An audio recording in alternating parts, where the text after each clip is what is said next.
સ્વાગત છે આપનું આપણી પોતાની ચેનલ નિર્મલ મંજન સોમોહી પાવા પર. આજે આપણે વાત કરવા જઈ રહ્યા છે એક એવા દિવસની જે ભગવાન ગણેશના ભક્તો માટે વર્ષના સૌથી મહત્વપૂર્ણ દિવસોમાં એક છે. કહેતા સંકટ ચતુર્થી. આ દિવસે ભગવાન ગણેશની કરેલી પૂજા અને ઉપવાસ આપણા જીવનના દરેક સંકટને દૂર કરે છે. ચાલો આજે જાણીએ સંકટ ચતુર્થી શું છે, એની કથા શું છે અને એની વ્રત અથવા ઉજવણી કેવી રીતે કરવી જોઈએ.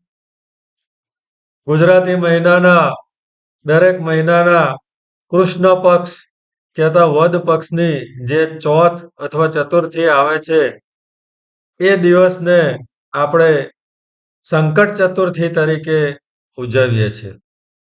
એ દિવસે ભગવાન ગણેશજીની ઉપાસના કરવાથી સર્વે દુઃખ દૂર થાય છે. એટલા માટે એને આપણે સંકટ ચતુર્થી કહીએ છીએ. જો આ સંકટ ચતુર્થી મંગળવારે આવે તો તેને અંગારક સંકટ ચતુર્થી તરીકે ઓળખવામાં આવે છે, જેના ફળ એ અનેક ગણા આપણને મળે છે. સંકટ ચતુર્થી પાછળની પૌરાણિક કથા છે કે એક દિવસ દેવી દેવતાઓ ભગવાન ગણેશજી પાસે જઈ અને પ્રાર્થના કરી કે હે વિઘ્નહર્તા, અમારી કોઈ ભૂલચૂક થઈ હોય, મનુષ્યના જીવનમાં કંઈક દુઃખો આવ્યા હોય તો એ દૂર કરવા માટે એક વિશેષ દિવસને નિર્ધારિત કરો.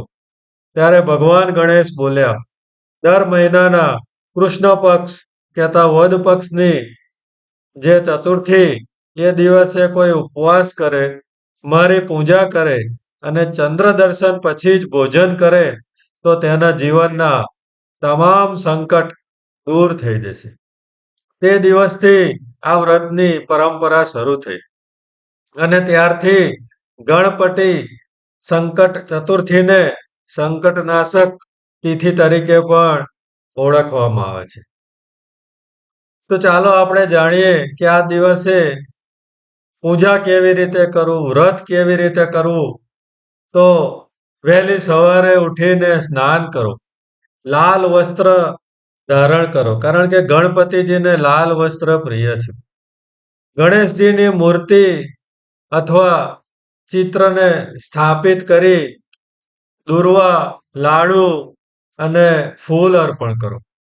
ઓમ ગણપતે નમઃ એ મંત્રનો 108 વાર જાપ કરો. આખો દિવસ નિરાહાર રહો કે તો ઉપવાસ કરો.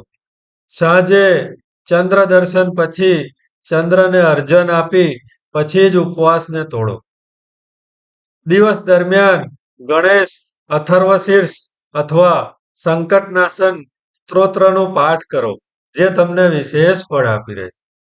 આ રીતે પૂજા કરવાથી ગણપતિ બાપા આપના દરેક દુઃખ કહેતા કષ્ટને હરી લે છે. સંકટ ચતુર્થી આપણને શીખવે છે કે જીવનના દરેક કઠિન સંજોગોમાં ધીરજ રાખવી અને ભક્તિથી ભગવાનની શરણ લઈએ તો માર્ગ આપોઆપ મળે છે. ગણપતિ બાપા આપણને બુદ્ધિ, વિવેક અને ધૈર્ય આપે છે. જેવી રીતે તેઓ વિઘ્નો દૂર કરે છે, તેવી રીતે આપણે પણ પોતાના સંકટોનો સામનો હસતા હસતા કરવો જોઈએ.